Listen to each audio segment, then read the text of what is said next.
Eric Wilson, and this is what we learned in our go-to meeting for our third week, week 3, and we essentially covered sourcing images, going and looking into a file, like here, like the folder, and it's a file system, get the file, and then the directory, and of course you get the images themselves. And the images is right here in this demo. There's week 3 demo, and there's the images. And the way you build image folders is you just add a folder just like that.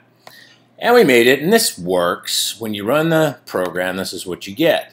The images are in a cascading, vertical, not horizontal. They're vertical. So they're 1, and then there's 2 underneath it. And you can have more and more. But what if you want to add like 100 more images to this image folder? Isn't there an easier way? Well, we were shown a different way, and that is to create a image view and then a couple of functions.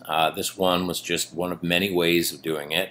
It's got an event listener called toggle, and the toggle function goes between starting and stopping it, and this is what happens when you run it.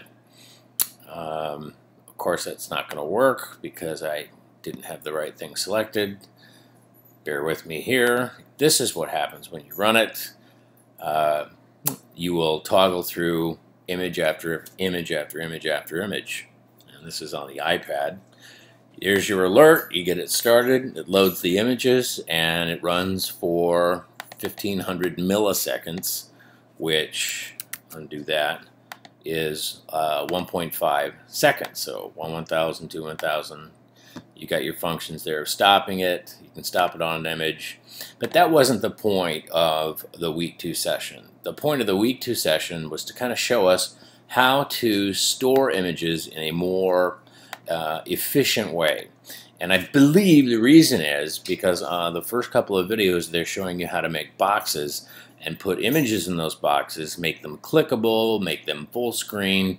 So before you have that knowledge, you need to decide, am I going to put my images in a folder like that, or am I going to run something where I just load the images from the websites themselves? And another thing that was brought up is that we have to include the HTTP, www on all the images, because otherwise they will not be found. And the other tricky part is that you have to make sure that the images are still live when you're building a program such as this, because the images could move. That's the review of what we went over. It was mainly about images and how you can source them and how you can present them.